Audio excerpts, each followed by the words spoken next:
안녕하세요. 저는 전북 익산에 살고 있는 68세 김정숙입니다. 저는 평소 이런 이야기를 잘 털어놓지 않지만 이번 설날만큼은 저의 인생에 큰 상처로 남을 것 같아서 이렇게 글을 써봅니다. 아들 내외가 가족 명절은 뒷전으로 하고 참치 세트 하나를 보내고 사돈과 해외로 떠난 사건 그동안 꾹꾹 참아왔던 서운함이 폭발한 날이었어요. 혹시 저와 비슷한 경험을 하신 분이라면 끝까지 제 이야기를 들어주시길 바랍니다. 본격 사연 시작 전 구독과 좋아요 눌러주세요. 68세의 저는 평생을 남편과 아들을 위해 살아왔습니다. 전북 익산에서 결혼 생활을 시작했고 평생 살림에 매달리며 소박하지만 정 많은 가정을 꾸렸습니다. 남편은 5년 전에 지병으로 세상을 떠났고 지금은 아들 가족이 저의 유일한 가족이자 삶의 전부입니다. 아들은 40세로 회사에 다니고 있고 며느리는 38세로 교사입니다. 그리고 7살 손자는 저의 낙이자 힘이 되어주는 아이예요. 손주가 할머니를 졸졸 따라다니며 웃을 때마다 그 웃음소리에 하루의 피로가 다 녹는 기분이 들죠. 그래서 명절이 다가오면 아들 가족과 함께 보낼 생각에 마음이 들뜨곤 했습니다. 저희 집은 매년 명절이면 아들 가족이 내려와 함께 차례를 지내고 식사를 하며 웃고 떠드는 게 일상이었어요. 제가 손수 준비한 음식들을 맛있게 먹어주는 아들 내외, 그리고 맛있다며 작은 손으로 떡국을 떠먹는 손주의 모습을 상상하는 것만으로도 행복했죠. 특히 이번 설날은 손주가 조금 더 자란 모습으로 집안 곳곳을 뛰어다니는 모습을 기대하고 있었어요. 며칠 전부터 저는 명절 음식을 정성스럽게 준비했어요. 갈비찜은 부드럽게 익히고 잡채에는 고기와 버섯을 듬뿍 넣었고 전도 온갖 재료를 섞어서 다양하게 부쳤죠. 손주가 좋아하는 떡국 떡도 사다 놓고 디저트로 먹을 과일도 준비했어요. 이 나이에 무릎이 시큰거리긴 했지만 명절 준비를 하며 부엌에 서 있으면 이상하게 기운이 나더군요. 하지만 사실 몇 년 전부터 아들 가족의 방문 횟수가 조금씩 줄어들더니 명절마다 택배로 선물을 보내는 일이 많아졌어요. 작년에도 간단한 선물로 대신한다며 차례를 지내지 않았죠. 그래도 손주가 영상통화로 할머니 보고 싶어요. 라고 말하니 먹고 살기 바쁘니 어쩔 수 없지라며 금방 용서하게 됐어요. 올해 설날에는 아들 내외가 직접 내려올 것이라는 희망을 품고 열심히 명절 음식을 준비했습니다. 하지만 시간이 흐를수록 불안한 마음이 조금씩 올라오기 시작했어요. 명절 전날까지 아들과 며느리로부터 연락이 한 통도 없었거든요. 평소 같으면 엄마 내일 몇 시쯤 갈게요. 라는 전화라도 했을 텐데 이번에는 정말 감감무소식이었어요. 혹시 바쁜가 싶어서 제가 먼저 전화를 걸어볼까 했지만 괜히 부담 줄까 싶어 마음을 접었죠. 그래도 설날이니 오겠지. 마음 한편으론 그렇게 믿으며 초조하게 기다렸어요. 설날 당일 아침 드디어 초인종이 울렸습니다. 반갑고 설레는 마음으로 문 앞으로 달려갔어요. 드디어 왔구나. 기대하며 문을 열었는데 문 앞에 서 있던 건 택배 기사님이었습니다. 사모님, 명절 잘 보내세요. 하며 상자를 건네주시는데 순간 허탈한 웃음이 나왔습니다. 택배? 그래, 선물이라도 보냈나 보네. 작은 기대감으로 상자를 열어보니 참치 세트 하나가 들어있더군요. 딱 봐도 마트에서 흔히 볼 수 있는 그런 저렴한 제품이었어요. 순간 손이 떨렸습니다. 내가 며칠 동안 정성을 다해 음식을 준비했는데 전화 한 통 없이 이게 다야? 참치 세트 하나 보내고 끝이라니. 도저히 참을 수 없어서 아들에게 전화를 걸었습니다. 그런데 전화를 받은 건 또 며느리였습니다. 어머니, 참치 세트 잘 받으셨어요? 잘 도착했죠? 며느리의 말투는 너무나 태연하고 차가웠습니다. 제가 속상한 목소리로 물었습니다. 설날인데 이렇게 선물만 보내고 끝이니? 얼굴 한 번 보러 와야 하는 거 아니니? 그러자 며느리가 대답하더군요. 어머니, 요즘엔 다들 택배로 해결하잖아요. 저희가 바빠서요. 직접 가는 게 뭐 그렇게 중요해요? 그 말을 듣는 순간 심장이 철렁 내려앉는 기분이었습니다. 중요하지 않다니. 명절은 가족이 모이는 날이잖아. 내가 너희 보려고 얼마나 기다렸는데. 제가 간신히 말을 잇자 며느리는 한숨을 쉬며 한마디를 더 던졌습니다. 저희도 좀 쉬고 싶어요. 어머니도 이제 그런 거 내려놓으셔야죠. 명절은 옛날 사람들이나 중요하게 여긴 거 아니에요? 내려놓으라고? 그 말을 듣는 순간 가슴 속에서 끓어오르던 분노가 한꺼번에 터질 뻔했지만 꾹 참고 말했습니다. 그래, 알겠다. 내가 괜히 바란 것 같구나. 그리고 전화를 끊었어요. 그 후로 마음이 차갑게 얼어붙었습니다. 부엌에 차려놓은 음식들을 멍하니 바라보며 한 숟가락도 먹을 수 없었어요. 정성을 다해 차린 음식이 모두 헛수고였다는 생각이 들었죠. 며칠 뒤 저는 근처에 사는 막내 동생과 통화를 하게 되었습니다. 평소에는 자주 연락하지 않았지만 이번 설날에도 혼자 명절을 보냈을까봐 걱정이 됐는지 동생이 먼저 전화를 걸어온 거였어요. 언니, 설날 잘 보냈어? 아들네 가족이랑 다 같이 보냈지? 순간 마음이 쓰려서 차마 솔직히 말하지 못하고 얼버무렸습니다.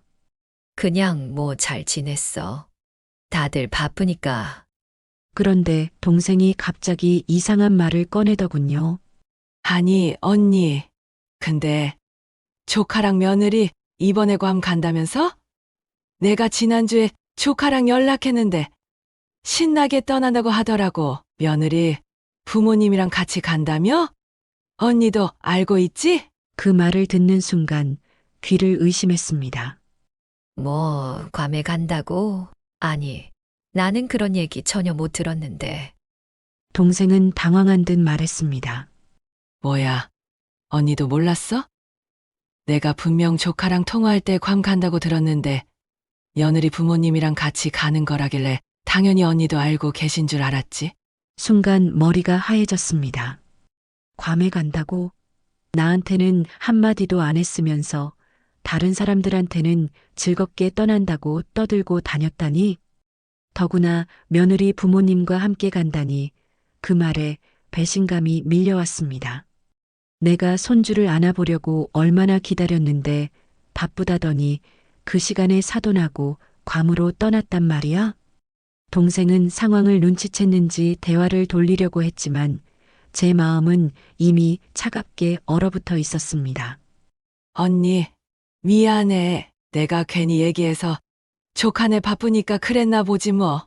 저는 그래 바빴겠지 하고 넘기려 했지만 속으로는 이미 화가 치밀어 오르고 있었습니다. 그날 밤 저는 아들에게 다시 전화를 걸었습니다. 이번에는 꼭 아들과 직접 통화하고 싶었어요. 엄마, 무슨 일이야? 드디어 아들이 전화를 받았을 때 저는 참았던 서운함을 쏟아냈습니다. 너희 이번에 사돈하고 괌 간 거 맞니? 왜 나한테는 아무 말도 없이 떠난 거야? 말하면 내가 나도 데려가라 할까봐. 그러자 아들은 당황한 듯 말했어요. 엄마, 미안해. 여행 계획이 급하게 잡혀서 와이프도 요즘 많이 힘들어했고 장모님도 요즘 울적하시다길래 이번엔 그냥 그렇게 됐어. 하지만 저는 멈추지 않았습니다. 그럼 최소한 나한테 미리 말은 했어야지. 내가 음식을 며칠 동안 준비했는데. 전화 한 통 없이 참치 세트 하나 보내고 이게 끝이야? 내가 너희한테 뭘 그렇게 잘못했니? 그 순간 옆에서 며느리가 말하는 소리가 들렸습니다. 아들은 며느리에게 전화를 넘겼고 며느리는 차가운 목소리로 이렇게 말했어요. 어머니, 솔직히 저희가 이번에 여행 간 건 우리 가족을 위한 거였어요. 어머니는 명절마다 너무 큰 기대를 하시니까 저희도 부담스럽고요. 그러니까 이번엔 저희끼리 시간을 좀 보내자고 한 거예요. 저는 목소리가 떨렸지만 물었습니다. 부담스럽다니 내가 너희한테 뭘 많은 걸 바랬니? 명절에 한 번 집에 오는 게 그렇게 부담스러운 일이니? 그러자 며느리가 아주 당당하게 대답했어요. 네, 부담스럽죠. 어머니, 솔직히 요즘은 명절에 시댁 가는 거 다들 싫어해요. 우리만 그런 것도 아니고요. 세상이 바뀌었잖아요. 어머니도 이제 이런 거 좀 내려놓으셔야 해요. 내려놓으라니! 그 말에 저는 더 이상 어떤 말도 할 수 없었습니다. 너무 화가 나서 더 이상 대화를 할 수 없어 전화를 끊어버렸어요. 전화를 끊고 나니 손에서 힘이 풀려 휴대폰을 떨어뜨릴 뻔했어요.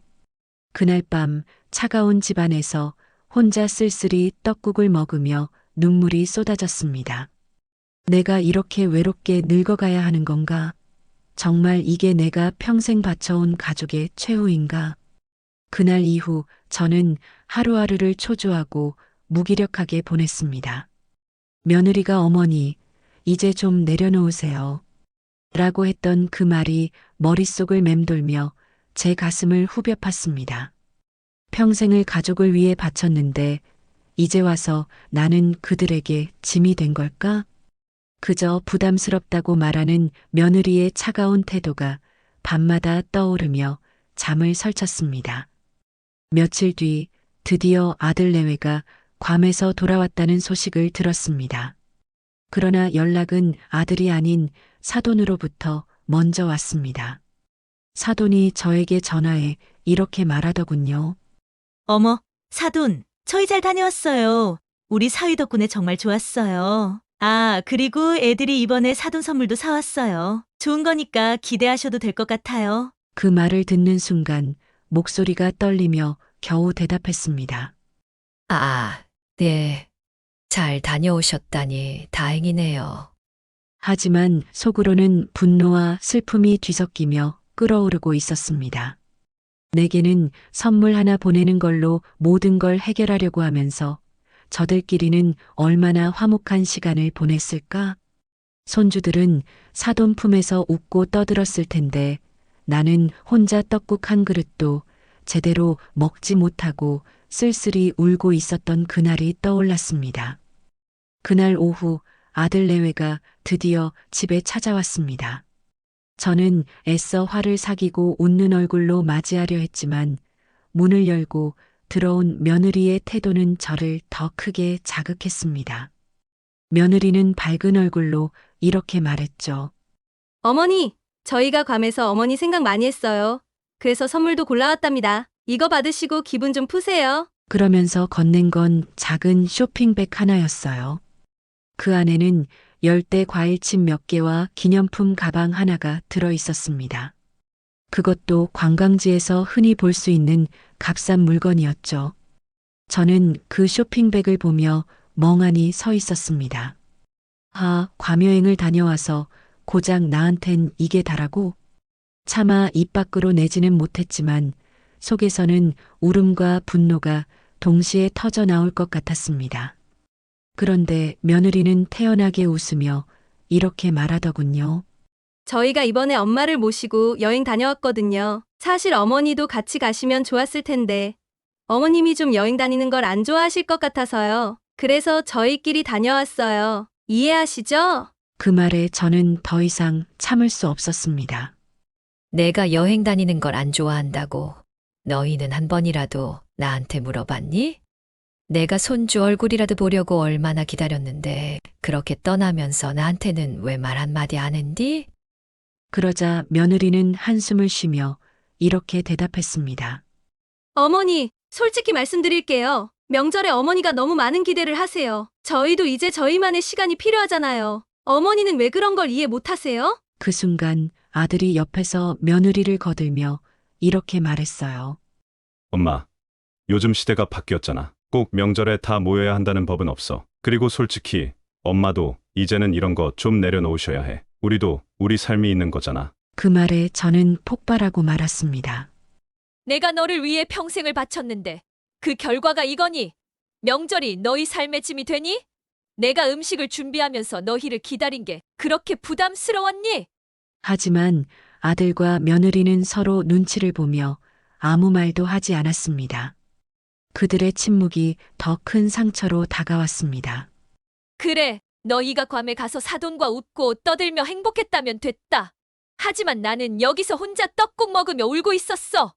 나는 너희한테 이렇게 무시받아야 하는 존재인 거니? 그날 밤 며느리는 제게 마지막으로 이렇게 말하고 떠났습니다. 어머니, 저희도 많이 노력했어요. 근데 어머니가 너무 기대가 크신 것 같아요. 이제는 저희 방식대로 살게 해주세요. 그 말을 듣는 순간 더 이상 어떤 말도 할 수 없었습니다. 그들이 떠난 뒤 차가운 집안에 혼자 앉아 있던 저는 결국 울음을 터뜨렸습니다. 내가 이렇게 외롭게 늙어가야 하는 건가? 가족은 내 인생의 전부였는데 이제 나는 그들에게 아무것도 아닌 존재가 된 걸까? 그날 밤 나는 결심했습니다. 이제 내가 너희를 위해 사는 걸 멈추겠다. 나도 이제 내 삶을 살아야지. 그로부터 한 달 뒤 며느리와 아들이 집으로 찾아왔습니다. 이번에는 유럽 여행을 가겠다고 하면서요. 손주를 맡아달라는 부탁을 하러 온 거였죠. 며느리는 문을 열자마자 환하게 웃으며 말했습니다. 어머니, 저희 이번에 부탁 좀 드릴게요. 이번 여행은 정말 오래 준비한 거거든요. 저희 둘이 가는 여행은 오랜만이라서 어머니가 손주 한 번만 봐주시면 좋겠어요. 그 말을 듣는 순간 저는 속에서 끓어오르는 감정을 억누르며 단호하게 대답했습니다. 이번엔 내가 안 본다. 순간 며느리의 얼굴이 굳어졌습니다. 그녀는 잠시 멈칫하더니 억지 미소를 띠며 비꼬듯 말했습니다. 어머, 어머니가 무슨 농담을 그렇게 하세요? 저희 어머니만 믿고 온 건데 정말 어머니가 손주를 안 보시면 저희는 계획을 다 취소해야 할 수도 있는데요. 저는 며느리의 말을 끊으며 단호히 말했습니다. 농담 아니야. 나도 이제 내 할 일이 있어. 더 이상 너희가 떠넘기듯이 맡기는 손주를 보며 내 삶을 포기하고 싶지 않아. 너희가 알아서 해. 그 말을 들은 며느리는 얼굴을 굳히더니 더 이상 미소를 가장하지도 않았습니다. 어머니, 이렇게까지 나오시는 거 너무하신 거 아니에요? 저희가 지금까지 어머니께 얼마나 잘해드렸는데요. 저희가 어머니를 무시한 것도 아니고 어머니도 손주 보시는 거 좋아하시잖아요. 그러니까 저희로 믿고 맡기려고 하는 건데 이런 식으로 나오시면 저희가 정말 할 말이 없네요. 그 말은 마치 내가 너희를 위해 살아야 한다는 전제를 당연시하는 듯 들렸습니다. 저는 속에서 화가 치밀었지만 최대한 침착하게 대답했습니다. 너희가 나를 믿고 맡긴다는 말은 내가 너희를 위해 항상 희생해야 한다는 뜻이니? 내가 손주를 안 본다고 하면 안 보는 거지. 너희 계획이 취소되건 말건 그건 너희 문제지. 내 문제가 아니야. 그 순간 아들이 옆에서 거들기 시작했습니다. 그는 어색한 미소를 지으며 말했습니다. 엄마, 왜 이렇게까지 하셔? 그냥 이번 한 번만 봐주시면 되잖아. 엄마도 손주 좋아하시니까. 이왕이면 서로 좋은 거 아니야? 저는 아들의 말을 끊고 그를 똑바로 바라보며 말했습니다. 좋아하지. 하지만 그건 내 의지로 좋아해야 하는 거야. 너희가 떠넘기듯이 맡기는 걸 좋아라는 게 아니야. 가족끼리 서로 돕는 거라면 왜 나는 항상 희생해야 하는 역할이야? 너희는 내 희생이 당연하다고 생각하면서 내가 너희에게 더 이상 이용당하지 않는 게 그렇게 나쁜 일이니? 아들은 말문이 막힌 듯 잠시 입을 열지 못했습니다. 그때 며느리가 갑자기 차가운 미소를 띠며 다시 끼어들었습니다. 어머, 어머니, 그렇게 말씀하시면 저희도 정말 난감하네요. 근데요, 어머니, 솔직히 말하면 저희가 요즘 어머니를 챙기는 것도 사실 꽤 부담스럽거든요. 어머니가 이렇게까지 나오시면 저희도 어머니께 너무 기대하지 않으려고요. 뭐, 서로 편하려면 그게 맞겠죠? 그녀의 말은 마치 그래, 당신이 이기적으로 나오면 우리도 그렇게 할 거야 라고 협박하는 듯한 뉘앙스였습니다. 그 순간 저는 한숨을 내쉬며 오히려 미소를 지었습니다. 그래, 좋다. 너희가 나를 챙기는 걸 줄여도 상관없어. 대신 너희도 내 도움 없이 너희 방식대로 살아봐. 그 말을 들은 며느리는 비웃는 듯한 표정을 짓더니 이렇게 말했습니다. 좋아요. 어머니도 이제 많이 내려놓으셨나 보네요. 솔직히 어머니가 이런 결정을 하시는 건 어머니 마음인데요. 다만 어머니도 나중에 후회하지 않으셨으면 좋겠어요. 저희는 어머니 뜻을 존중할게요. 그 말은 분명 겉으로는 존중한다고 했지만 속뜻은 당신이 이런 결정을 했으니 나중에 힘들어도 우리를 원망하지 말라는 말처럼 들렸습니다. 저는 그 말을 끝으로 더 이상 대꾸하지 않았습니다. 그들이 떠난 뒤 저는 혼자 주저앉아 있었습니다. 하지만 이번에는 눈물 대신 단단한 결심이 제 마음속에 자리 잡고 있었습니다. 이제는 내가 쥐고 있는 것들을 쉽게 너희에게 넘겨주지 않을 거야. 나도 이제 내 삶을 찾을 거야. 너희가 나를 내려놓으라 했지? 그래, 이제 내가 너희를 내려놓는다. 그날 밤 저는 오랜 친구에게 전화를 걸었습니다. 나 이제는 진짜 내 자신을 위해 살아야 할 것 같아. 더 이상 애들 눈치 보면서 희생만 하면서 살고 싶지 않아. 정수가, 이제라도 결심한 게 다행이야. 너도 너 자신을 좀 돌봐야 해. 내가 모은 건 내가 쓰고 내 행복을 위해 살아야지. 애들한테 휘둘리지 말고 내 인생을 되찾아. 그 말을 들은 저는 바로 행동에 옮겼습니다.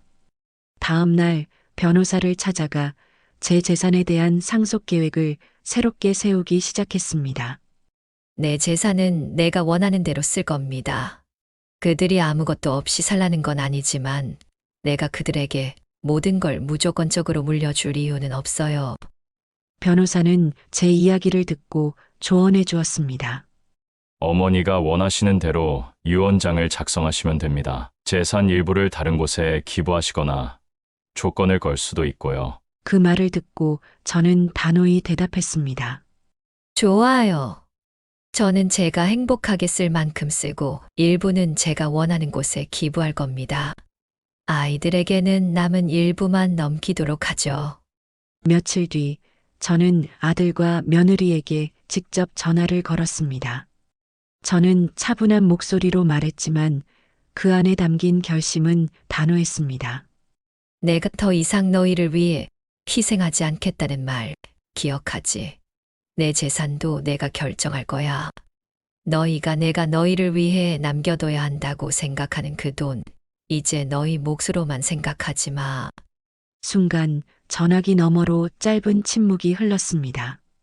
그 뒤 아들이 다급한 목소리로 말했습니다. 엄마, 그게 무슨 소리야? 우리가 엄마를 위해 살지 못했지만 그래도 그건 좀 너무한 거 아니야? 엄마가 우리를 완전히 외면하시겠다는 거야? 저는 단호히 대답했습니다. 외면이라니? 너희가 내 삶을 찾겠다고 했지. 좋아. 그러면 나도 내 삶을 찾을 거야. 내 재산도 내가 원하는 대로 쓸 거야. 너희가 그것을 당연하게 여겨왔겠지만 이제는 달라. 그게 너희 기대와 달라도 상관없어. 그 말을 듣고 며느리가 끼어들었습니다. 어머니, 저희가 무슨 잘못을 그렇게 했다고 그러세요? 어머니, 그동안 저희가 많이 부족했지만 그래도 저희가 어머니를 무시한 건 아니잖아요. 며느리의 목소리에는 불편함과 억울함이 섞여 있었지만 저를 설득하려는 의도가 뻔히 느껴졌습니다. 어머니가 그렇게 하시면 저희도 정말 힘들어져요. 어머니를 위한 거였는데 이제 와서 재산 문제까지 이렇게 말씀하시면 저는 며느리의 말을 끊었습니다. 너희가 나를 위해 한 일이 뭐가 있는데? 너희는 나를 가족의 일부가 아니라 편리한 도움으로 여겨왔지. 내가 너희에게 목매지 않을 거라는 걸 이제 분명히 알았으면 해. 나도 이제 내 삶을 위해 살 거야. 그게 너희에게 불편하다면 어쩔 수 없지. 아들은 더 다급해졌습니다. 엄마, 그러지 마. 우리도 잘못한 게 많지만 그래도 엄마가 그렇게까지 말씀하시면 우리 진짜 너무 서운할 것 같아. 엄마가 이렇게 나오시면 너희가 서운하다고 내가 너희에게 기대를 접으면서 느낀 서운함은 생각하지 못하겠지. 하지만 괜찮아. 이제는 내가 내 삶의 주인으로 살 거니까. 그게 너희를 위해 내가 할 수 있는 마지막 배려야. 저는 전화를 끊었고 마음 한구석이 묘하게 후련했습니다. 이제는 끝이다. 나를 희생하는 삶은 여기까지다. 그날 이후 제 삶은 완전히 달라지기 시작했습니다. 아들과 며느리에게 휘둘리지 않는 자유가 이렇게 큰 해방감을 가져다 줄 줄은 몰랐습니다. 저는 아침마다 문화센터에 나가 그림을 그리고 공예품을 만드는 활동에 참여했습니다. 처음엔 긴장되고 어색했지만 시간이 지날수록 센터에서 만난 사람들과 웃고 떠들며 지내는 시간이 점점 행복해졌습니다. 정숙 씨, 색감이 참 따뜻하네요. 이거 완전 작품이에요. 다른 수강생들과 강사님이 제 작품을 칭찬할 때마다 가슴 한구석이 따뜻해졌습니다. 그래, 나도 뭔가 할 수 있는 사람이야. 나도 아직 늦지 않았어. 그뿐만 아니라 저는 공예품을 만들어 플리마켓에 나가보기도 했습니다. 처음엔 제 공예품을 사람들이 사줄까 걱정했지만 지나가던 사람들이 예쁘다 고 말해줄 때마다 용기가 생겼습니다. 이거 직접 만드신 거예요? 와, 정성이 많이 들어갔네요. 누군가 제 공예품을 구매했을 때 느낀 뿌듯함은 말로 다 할 수 없었습니다. 그렇게 제가 손수 번 돈으로 작은 간식을 사 먹으며 웃을 때 오랜만에 진심으로 행복하다는 느낌이 들었습니다. 그리고 저는 그동안 하지 못했던 것들에 도전하기 시작했습니다. 동네 산책로를 걸으며 봄꽃이 피어나는 걸 바라보기도 하고 친구들과 함께 여행 계획을 세웠습니다. 우리 한번 제주도 가볼까? 아니면 해외도 괜찮고. 예전 같았으면 상상도 못했을 계획들이었지만 이제는 제 스스로 삶을 꾸려가는 데서 얻는 즐거움이 너무 컸습니다. 이제 더 이상 내가 이걸 해도 될까? 라는 의심을 하지 않았습니다. 그 대신 제 마음에 이렇게 말했습니다. 지금까지 충분히 참았어. 이제는 나를 위해 살아도 되는 거야. 몇 달 뒤 며느리와 아들이 다시 저를 찾아왔습니다. 이번에는 손주도 데리고 와서 손주가 할머니 하며 제 품에 안겼습니다. 아들은 조심스럽게 말했습니다. 엄마, 저희가 그동안 너무 엄마를 당연하게 여긴 것 같아. 미안해. 엄마도 엄마 삶이 있다는 걸 이제야 알았어. 저는 미소 지으며 대답했습니다.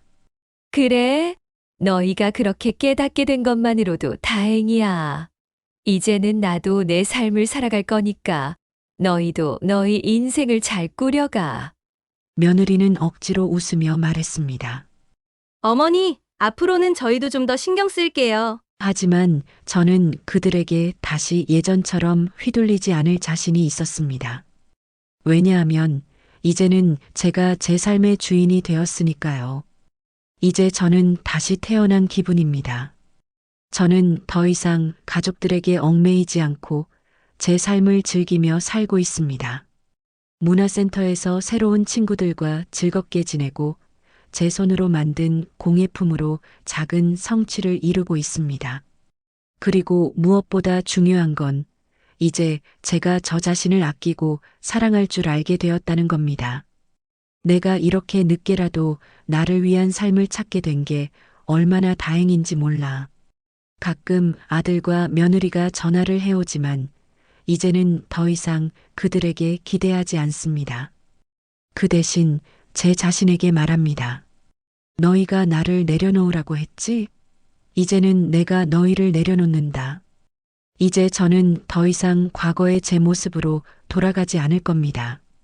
가족이 소중하다는 걸 부정하지 않지만 나 자신을 잃으면서까지 그들을 위해 살 필요는 없다는 것을 알았으니까요. 마지막으로 이 이야기를 보시는 분들께 한 가지를 말씀드리고 싶습니다. 가족은 중요하지만 그 속에서 당신 자신을 잃어서는 안 됩니다. 당신 자신도 사랑받고 아껴줘야 할 가장 소중한 존재라는 걸 절대 잊지 마세요. 이제는 내가 나를 위해 살아갈 시간입니다. 여러분의 행복한 황혼을 응원합니다.